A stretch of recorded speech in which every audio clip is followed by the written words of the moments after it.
गुरुदेव, गुरुदेव, गुरुदेव, गुरुदेव, गुरुदेव, अनर्थ हो गया गुरुदेव, अनर्थ हो गया गुरुदेव, अनर्थ हो गया। संघार का सुर, दैत्य गुरु शुक्राचार्य के समक्ष आकर यह अनर्थ होने का प्रलाप बंद करो और स्पष्ट तौर पर बताओ कि हुआ क्या है। गुरुदेव, आपने हमें देवताओं को उकसाने के लिए भेजा था जिससे देवासुर संग्राम हो सके, किंतु गुरुदेव। किंतु क्या संघार का सुर? अति शीघ्र बताओ, कहीं तुम देवताओं से पराजित होकर तो नहीं आ रहे हो? नहीं गुरुदेव, नहीं। वो समस्त देवता जो अपने ही लोक से निष्कासित हैं और कैलाश पर महादेव की शरण में एक निर्वासित जीवन व्यतीत करने के लिए बाध्य हैं, उनमें इतना साहस कहां कि हमारा सामना कर सके, बल्कि वो तो हमारे कैलाश पर आक्रमण करते ही अपने बचने का स्थान ढूंढने लगे होंगे। यूं शिशुओं की तरह पहेलियां बुझाकर हमारी उत्तेजना मत बढ़ाओ संघार का सुर। अंततः हुआ क्या, ये शीघ्र बताओ। गुरुदेव, कैलाश पहुंचते ही हमने शिवगणों का विनाश आरंभ कर दिया। शिवगण नंदी, भृंगी, जया, विजया, वीरभद्र और यहाँ तक कि विश्वकर्मा भी हमारे प्रहारों से त्राहिमाम करने लगे। परंतु आश्चर्य तो हमें तब हुआ गुरुदेव, तब देवताओं के स्थान पर स्वयं महादेव हमारे समक्ष उपस्थित हो गए, वो भी रौद्र रूप में भयंकर तांडव करते हुए।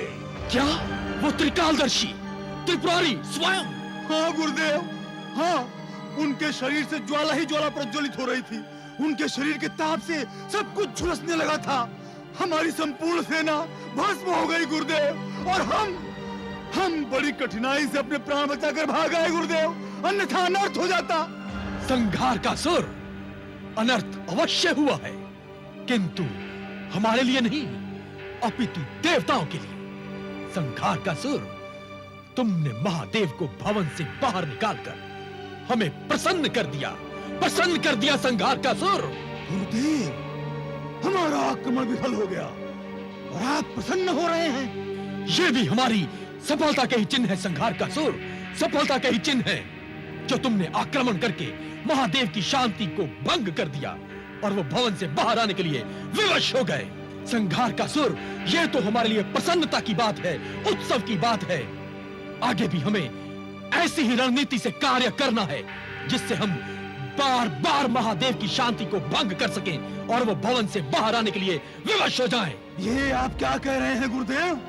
यदि भागकर हमने अपने प्राणों की रक्षा नहीं की होती तो आपका ये संघार का सुर आज राख के ढेर में बदल गया होता। असंभव! दैत्य गुरु शुक्राचार्य के होते हुए तुम्हारा कोई भी लेश मात्र अनिष्ट नहीं कर सकता। हम तो स्वयं यह चाहते हैं कि महादेव क्रोध की पराकाष्ठा में पहुंचकर अपना तीसरा नेत्र खोल दे और सृष्टि में विनाश लीला प्रारंभ कर दे। विनाश लीला? हाँ संघार का सुर, उससे अधिक समस्या उत्पन्न होगी ब्रह्मा और विष्णु के लिए और हम विजयी होंगे। वो कैसे गुरुदेव? वो इस प्रकार संघार का सुर, सृष्टि की रक्षा के लिए ब्रह्मा और विष्णु को किसी भी प्रकार महादेव को मनाकर शांत करना होगा, जिसमें समय व्यतीत होगा। और यदि इसी प्रकार समय व्यतीत होता रहा तो हमारा लक्ष्य पूरा हो जाएगा।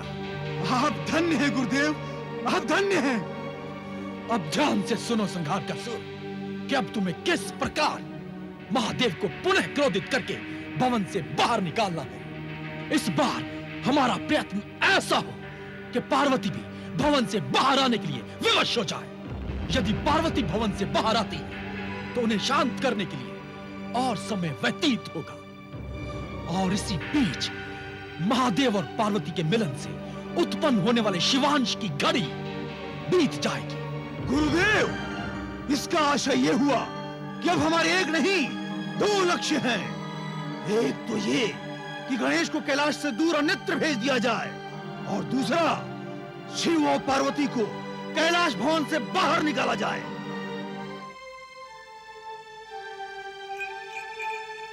प्रणाम महामुनि। प्रणाम। क्या गौरीनंदन गणेश भवन के द्वार पर विराजमान है? नहीं महामुनि, गौरीनंदन तो भवन में ही है। महामुनि, कुछ समय पश्चात जब माता विश्राम के लिए जाएंगी तब वे अवश्य द्वार पर आएंगे। यदि गौरीनंदन गणेश पुनः सुरक्षा चक्र को अपनी शक्तियां प्रदान करके उसे और शक्तिशाली बना दें तो समस्त कैलाश सुरक्षित हो जाएगा। इसके लिए हम सब गौरी नंदन के सदैव आभारी रहेंगे। मुनिवर वीरभद्र, इसमें कोई दो मत नहीं है कि गजानन गणेश ने सुरक्षा चक्र रचकर कैलाश वासियों को सुरक्षित किया था। समस्त शिवगण निश्चिंत होकर कैलाश पर विचरण करते थे। प्रणाम देवेंद्र। प्रणाम महामुनि विश्वकर्मा। आप सभी का भवन की ओर आगमन का कोई विशेष कारण? महामुनि विश्वकर्मा, हम सब तो गौरी नंदन के दर्शन का लाभ चाहते हैं, परंतु आपका प्रस्थान किस ओर है? हम तो स्वयं भवन की ओर जा रहे हैं। क्या आप सबकी मंशा वही तो नहीं जो हमारे मन को विचलित किए हुए है? आप समस्त देवतागण क्या मंशा लेकर उपस्थित हुए हैं? कृपया स्पष्ट कीजिए। हम तो चाहते हैं कि गौरी नंदन पुनः सुरक्षा चक्र की रचना करें और भवन के द्वार पर ही विराजमान रहें और सब देवता गणों को सुरक्षा प्रदान करें। मंशा तो हमारी भी यही है देवेंद्र। तब तो शीघ्र ही हम सबको गौरी नंदन के समक्ष उपस्थित होकर उन्हें अपनी मंशा से अवगत कराना चाहिए और उन्हें महादेव को दिए हुए वचन को स्मरण कराना होगा। यह तो संभव नहीं है कि गौरी नंदन को स्मरण ना हो, किंतु क्या महामुनि? किंतु इतना अवश्य है कि माता पार्वती की ममता ने उन्हें एक क्षण के लिए भी अपने से अलग नहीं किया हो। इसी कारण गौरी नंदन माता के पास ही हैं। तो क्या गौरी नंदन गणेश अभी तक भवन में ही है? कुछ समय पूर्व तो वो भवन में ही थे, किंतु अब अवश्य द्वार पर होंगे। देवेंद्र, कहीं वो पुनः भवन में ना चले जाएं। महामुनि विश्वकर्मा, हमें शीघ्र ही भवन के द्वार की ओर प्रस्थान करना चाहिए और उनसे अपनी मंशा व्यक्त करनी चाहिए। हम सब आपके साथ हैं, आइए।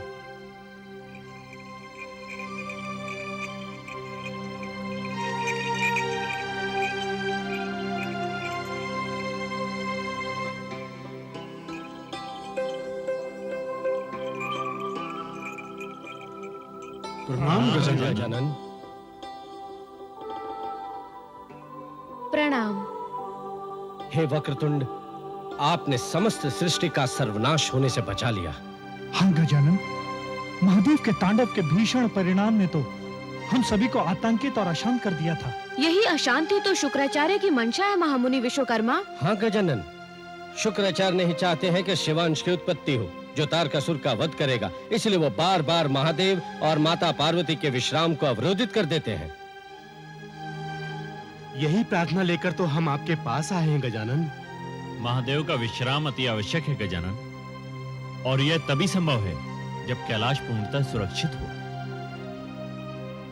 और यदि सुरक्षा में थोड़ी सी भी त्रुटि रह जाती है तो शुक्राचार्य उसका लाभ उठाना नहीं भूलते। दैत्य गुरु शुक्राचार्य को तो ऐसे ही अवसरों की प्रतीक्षा रहती है इंद्रदेव। भंडासुर का त्रिपुर में आतंक फैलाना शुक्राचार्य की रणनीति का एक हिस्सा था। शुक्राचार्य के आतंक को विराम देना ही होगा देवेंद्र। हाँ गजानन, शुक्राचार्य के इसी आतंक से सृष्टि की सुरक्षा करने के लिए शिवांश की उत्पत्ति अति आवश्यक है, जिसका शुभ मुहूर्त व्यतीत होता जा रहा है। और क्या देवेंद्र, आप अपनी बातों पर विराम ना लगाएं। भय तो इसी बात का है गजानन कि यदि संघारकासुर ने कैलाश पर पुनः आक्रमण कर दिया तो महादेव को विश्राम छोड़कर भवन से बाहर आने के लिए विवश होना पड़ेगा। आपको चिंता करने की आवश्यकता नहीं है इंद्रदेव।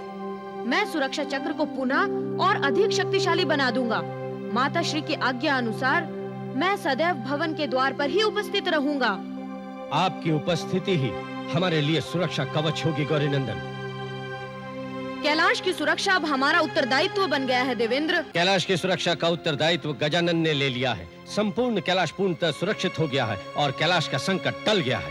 हाँ देवेंद्र, गजानन ने पुनः सुरक्षा चक्र का कवच कैलाश के चारों ओर खींच दिया है। अब शुक्राचार्य की कुटिलता की कोई भी रणनीति इसे भेद नहीं पाएगी। कैलाश का संकट तो टल गया, किंतु हमारे इंद्रलोक पर पराधीनता का जो संकट है वो कब टलेगा देवेंद्र? कैलाश की सुरक्षा और शांति के चक्रव्यूह में हम इस तरह उलझ कर रह गए हैं कि इंद्रलोक की स्वाधीनता की बात हम सोच ही नहीं पा रहे हैं। आप ठीक कह रहे हैं देवेंद्र।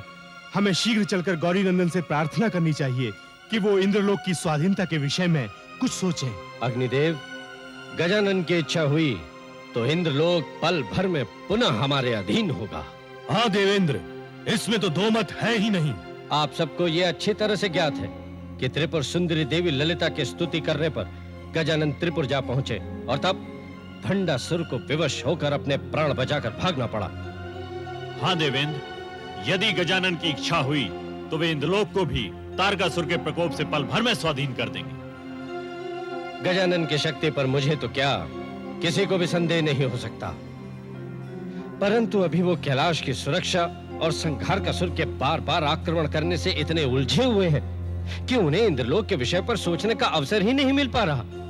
अवसर नहीं मिल पा रहा है, अर्थात हम कैलाश पर इसी तरह शरणार्थी बनकर रहेंगे। एक प्रवासी की भांति हम कब तक यहाँ भटकते रहेंगे देवेंद्र? अग्निदेव, ये हमारी विवशता है। विवशता? कैसी विवशता देवेंद्र? हाँ देवेंद्र, विवशता कैसी?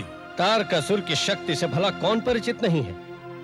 और फिर साथ ही साथ उसे ब्रह्मदेव द्वारा अमरत्व का वरदान भी प्राप्त है, और इसी वरदान का दुरुपयोग करके उसने केवल इंद्रलोक पर ही नहीं, ऐसे अन्य कई लोगों पर विजय प्राप्त कर ली है। परंतु हमारी व्यवस्था यह है कि हमारे पास ऐसी कोई शक्ति नहीं है कि हम उसे पराजित कर सकें। हमारे लिए यह संभव नहीं है। अब गजानन ही इस असंभव को संभव कर सकते हैं देवेंद्र। इसके लिए हमें अभी प्रतीक्षा करनी होगी। प्रतीक्षा करनी होगी? प्रतीक्षा की भी तो कोई सीमा होती है देवेंद्र। अग्निदेव, अपने क्रोध को नियंत्रण में रखिए, क्योंकि क्रोध ही विवेक का सबसे बड़ा शत्रु होता है।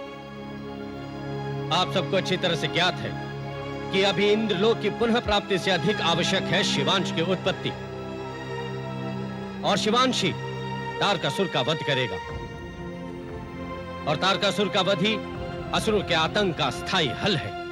अर्थात सबसे महत्वपूर्ण उत्तरदायित्व शिव के अंश की उत्पत्ति ही है। हाँ कुबेर, इसके लिए कैलाश पर शांति अति आवश्यक है, और यही कारण है कि गजानन गणेश कैलाश की शांति के लिए अत्यंत चिंतित है। एक बार शिवांश की उत्पत्ति हो जाए, उसके उपरांत हम गजानन से इंद्रलोक की पुनः प्राप्ति की प्रार्थना करेंगे। अभी हमारे पास इतनी शक्ति नहीं है कि हम तारकासुर को पराजित कर सकें और शुक्राचार्य को चुनौती दे सकें। शुक्राचार्य को चुनौती? दैत्य गुरु शुक्राचार्य को चुनौती? इस सृष्टि के समस्त देवता मिलकर भी दैत्य गुरु शुक्राचार्य को चुनौती नहीं दे सकते। भंडासुर, ये तुम्हारी मूर्खता है जो तुम ये सोच रहे हो कि गणेश ने तुम्हें पराजित करके हमें चुनौती दी है। तुम्हारी पराजय भी शुक्राचार्य की एक रणनीति थी। मेरी पराजय गुरुदेव? ये आप क्या कह रहे हैं? हाँ भंडासुर, हाँ, हम स्वयं चाहते थे कि गणेश को त्रिपुर में बुलाने के पश्चात तुम मुझसे पराजित हो जाओ या आत्मसमर्पण कर दो। आत्मसमर्पण गुरुदेव? हाँ संघारकासुर, गणेश के त्रिपुर पहुंचने के पश्चात हम नहीं चाहते थे कि भंडासुर अपनी असुर सैनिकों की शक्ति को गणेश के साथ युद्ध में नष्ट करे, क्योंकि हमारी नई रणनीति के अनुसार भंडासुर को अभी बहुत आतंक मचाना है। गुरुदेव, आपकी नई रणनीति क्या है? क्या कैलाश पर पुनः आक्रमण करना है? शीघ्र बताइए गुरुदेव, हमारी अधीरता बढ़ती जा रही है। संघारकासुर, तुम्हारी सबसे बड़ी समस्या यही है कि तुम शीघ्र अधीर हो जाते हो, और तुम्हारी यही अधीरता आगे चलकर तुम्हारे क्रोध को जन्म देती है। परंतु गुरुदेव, यदि आप ये चाहते हैं कि हम कैलाश पर पुनः आक्रमण कर दें, तो ये संभव नहीं है। उस त्रिनेत्रधारी अपने तांडव से तीनों लोगों को प्रकंपित कर देने वाले महादेव के समक्ष जाने का हम में साहस नहीं है। संघारकासुर, लज्जा आ रही है तुम्हारे इस व्यवहार पर। त्रिलोक विजेता दैत्य सम्राट तारकासुर के पुत्र होकर मृत्यु के भय से कांप रहे हो। दैत्य सम्राट तारकासुर का वो पुत्र जिससे तीनों लोग दसों दिशाएं कांपती हैं, आज वो मृत्यु के भय से कांप रहा है। तुम दैत्य गुरु शुक्राचार्य का अपमान कर रहे हो संघारकासुर। संघारकासुर, क्या तुम्हें यह भी ज्ञात नहीं कि जब गणेश ने तुम्हारा वध किया था, तो तब हमने भी तुम्हें अपनी संजीवनी विद्या से पुनः जीवित किया था। हमें क्षमा कर दीजिए गुरुदेव, हमें क्षमा कर दीजिए गुरुदेव। बार बार की विफलताओं ने हमारे मस्तिष्क को निर्बल बना दिया है गुरुदेव। ध्यान रहे संघारकासुर, किसी भी लक्ष्य की प्राप्ति के लिए अपने मस्तिष्क और क्रोध पर नियंत्रण रखना अति आवश्यक होता है। गुरुदेव, अब आप आदेश दें हम तीनों लोगों को ही जीवन विहीन कर देंगे। अब संघार का सुर के संघार से कोई भी नहीं बच पाएगा गुरुदेव। नहीं, संघार का सुर नहीं, इसकी आवश्यकता नहीं है। गुरुदेव, यदि आप आदेश दें तो हम भंडासुर के साथ जाकर संपूर्ण त्रिपुर को ही तहस नहस कर देते हैं। बस संघार का सुर, बस। अपने आसुरी मस्तिष्क से योजना बनाना बंद करो। रणनीति तैयार करना शुक्राचार्य का कार्य है, तुम्हारा नहीं। तुम्हारा कार्य मात्र इतना है कि हमारी आज्ञा का अनुसरण करो, बस। गुरुदेव, आपकी रणनीति। भंडासुर, हमारी रणनीति का अगला चरण है तुम्हारे द्वारा त्रिपुर में पुनः उत्पात, मृत्यु का ऐसा तांडव कि जिसकी विभत्सता देखकर ब्रह्मा भी सिहर उठे। भंडासुर, त्रिपुर में इतनी निर्ममता, इतनी निर्दयता से उत्पात मचाओ कि नरसंहार की पराकाष्ठा पार कर जाओ। गुरुदेव, आपके आदेश का अति शीघ्र पालन किया जाएगा। त्राही मचा देगा भंडासुर, संपूर्ण त्रिपुर लोक का विध्वंस कर देगा। सैनिकों, समस्त त्रिपुर निवासियों के शीश भंडासुर को चाहिए। नरमुंड चाहिए, नरमुंड। नरमुंड चाहिए दैत्यराज। हाँ, हमें गुरु शुक्राचार्य को प्रसन्न करना है और अपने अपमान की ज्वाला को शांत करना है। दैत्यराज का अपमान? समस्त त्रिपुर में कोई भी दिखाई पड़े तो उसे अधमरा करके घसीट कर हमारे सामने प्रस्तुत करो। जो आज्ञा दैत्यराज। आपके अपमान के प्रत्युत्तर में रक्त की नदियां बहा देंगे ये असुर। दैत्य वीरों का ज्वालामुखी फटेगा अब त्रिपुर में, और कोई भी युवक जीवित नहीं बचेगा। गणेश को आना ही पड़ेगा पूरा त्रिपुर में। नहीं सेनापति, नहीं। युवा ही नहीं, किसी पुरुष को जीवित नहीं छोड़ना। केवल स्त्रियां बचेंगी अश्रु बहाने और विलाप करने के लिए। ऐसा ही होगा दैत्यराज। इतने अश्रु बहेंगे कि तीनों लोग हिल जाएंगे स्त्रियों का विलाप सुनकर। मौत का तांडव मचेगा त्रिपुर में। मौत का तांडव मचेगा, रक्त की प्यास बुझेगी, मांस का भोज होगा, उत्सव मनाएंगे, उत्सव। हाँ, उत्सव अवश्य मनाएंगे, किंतु गणेश के त्रिपुर लोक आने के बाद। गजानन गणेश त्रिपुर में? जाओ, जाकर त्रिपुर वासियों को घसीट कर लाओ। हम अपने हाथों से उनके धड़ से शीश अलग कर देंगे। जाओ। जो आज्ञा दैत्यराज। दैत्य वीरों, चलो।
नहीं, नहीं, हमारा कोई दोष नहीं है। हमें क्यों मार रहे हैं आप? नहीं, नहीं, हमें मत मारिए। नहीं,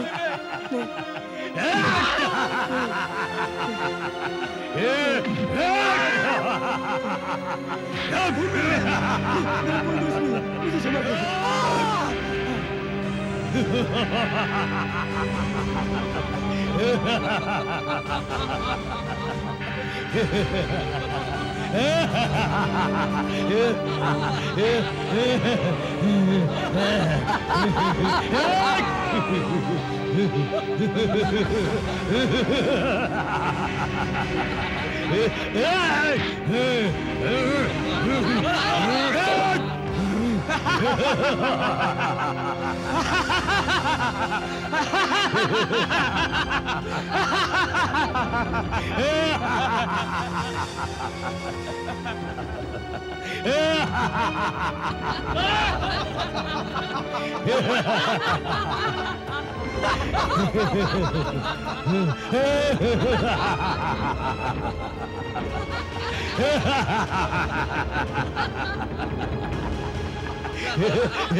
सैनिकों, पीछा करो, त्रिपुर वासियों को घसीट कर लो, जाओ।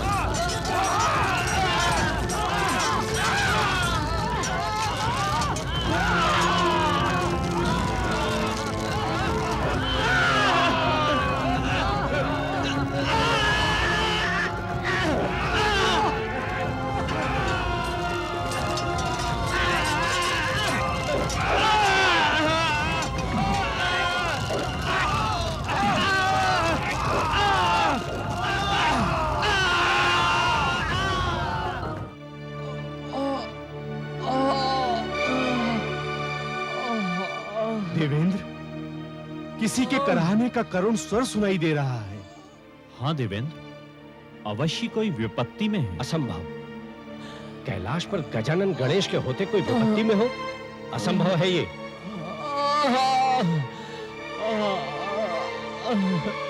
गजानन गणेश, ये सत्य है देवेंद्र, किसी के कराहने का करुण स्वर है। रक्षा करे,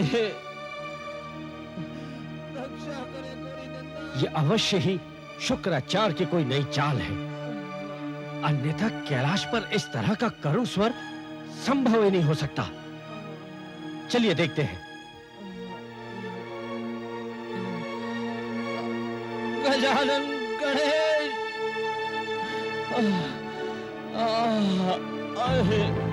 हे दुष्ट प्राणी, तुम इस ब्राह्मण के वेश में कौन हो? किसने भेजा है तुम्हें? किस प्रयोजन के लिए भेजा है? अति शीघ्र बताओ, अन्यथा तुम्हारा जीवन संकट में आ जाएगा। संकट में तो समस्त त्रिपुरवासी आ गए हैं देवेंद्र। ए दुष्ट मायावी, कौन हो तुम? सच सच बताओ। ये त्रिपुर की क्या कथा सुना रहे हो तुम? और देवेंद्र से कैसे परिचित हो? देवेंद्र से कौन परिचित नहीं है यमदेव? और मैं तो ओमकारेश्वर के ध्यान में समाधिस्थ रहने वाला गजानन गणेश का एक तुच्छ सेवक मात्र हूं। हे देवेंद्र, भंडासुर ने गजानन गणेश से परास्त होने के पश्चात भी पुनः संपूर्ण त्रिपुर में आतंक मचा दिया है। समस्त त्रिपुरवासी हाहाकार कर रहे हैं, त्राहिमाम कर रहे हैं। आतंक त्रिपुर में? ये क्या कह रहे हो तुम? त्रिपुर को भंडासुर से अब केवल विघ्ननाशक गणेश ही बचा सकते हैं। मुझे विघ्नेश्वर के दर्शन करने हैं। मुझे अति शीघ्र उन्हें सूचित करना है कि समस्त त्रिपुर संकट में है। हे देवतागण, मुझे अति शीघ्र गजानन गणेश के समक्ष ले चलिए। समस्त त्रिपुर वासियों के प्राण संकट में है। हे गजानन, कहाँ हैं आप? दर्शन दीजिए गजानन गणेश, दर्शन दीजिए। क्या तुम्हें त्रिपुर सुंदरी ने भेजा है?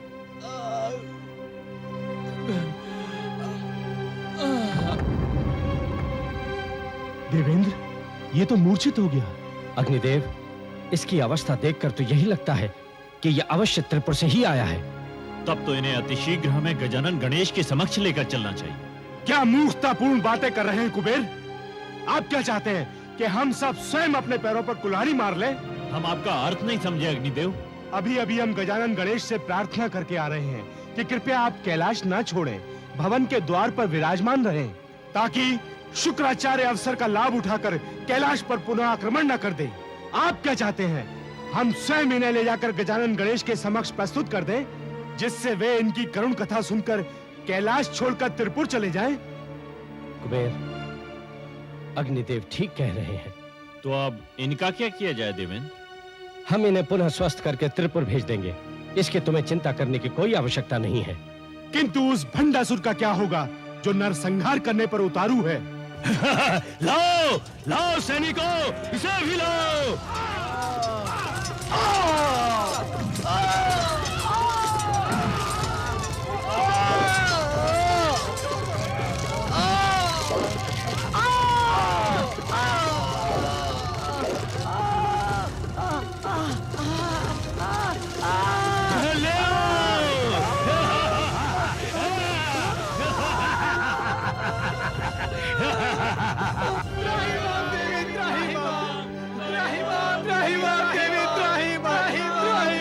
हमारी रक्षा कीजिए, हमारी रक्षा कीजिए। क्या बात है भक्तजनों, इस प्रकार विलाप क्यों कर रहे हो? गजानन गणेश की कृपा से अब तो हमारे सारे कष्टों का नाश हो चुका है। नाश तो हुआ था देवी, किंतु जब तक विघ्ननाशक गणेश वहाँ उपस्थित है तभी तक।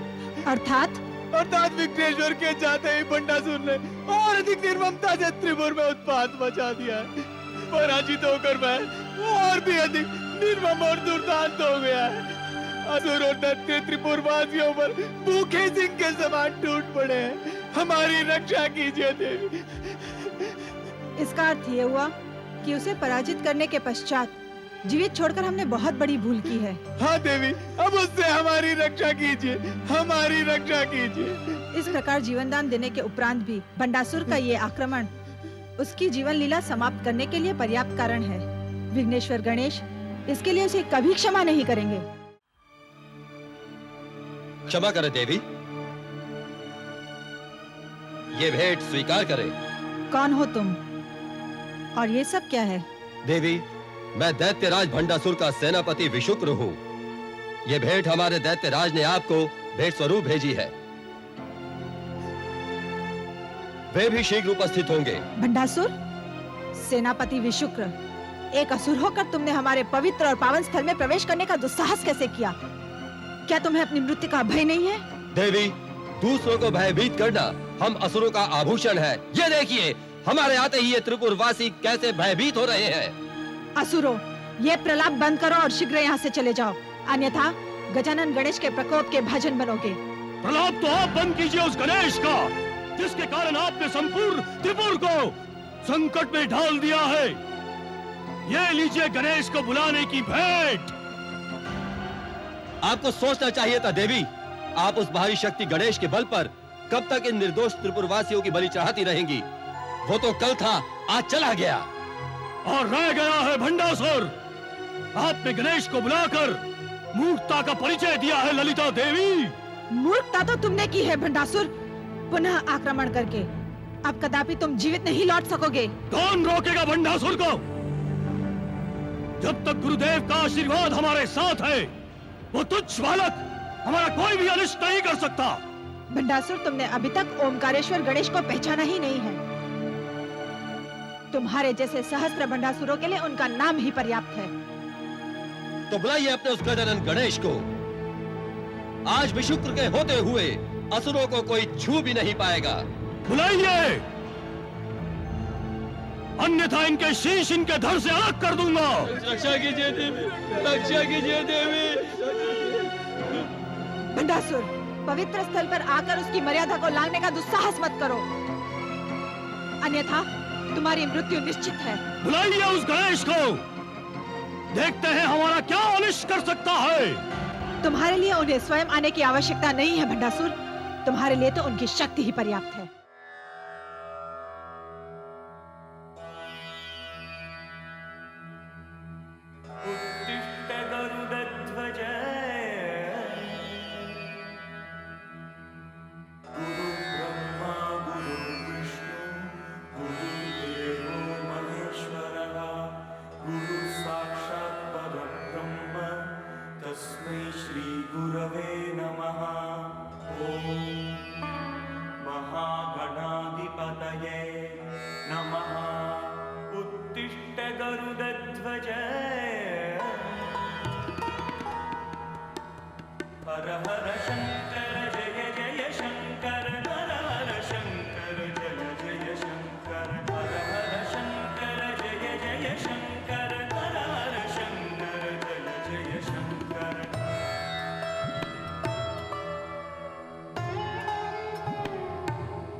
दुष्ट दुराचारी दैत्य, विघ्नहर्ता गजानन गणेश के प्रताप से तुम अपरिचित हो।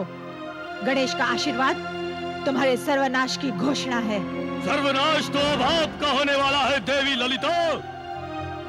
गणेश के न आने का अर्थ है कि वो हमसे आतंकित है। मूर्ख दैत्य, त्रिलोक व्यापी गजानन गणेश का प्रताप देखना चाहते हो तो देखो।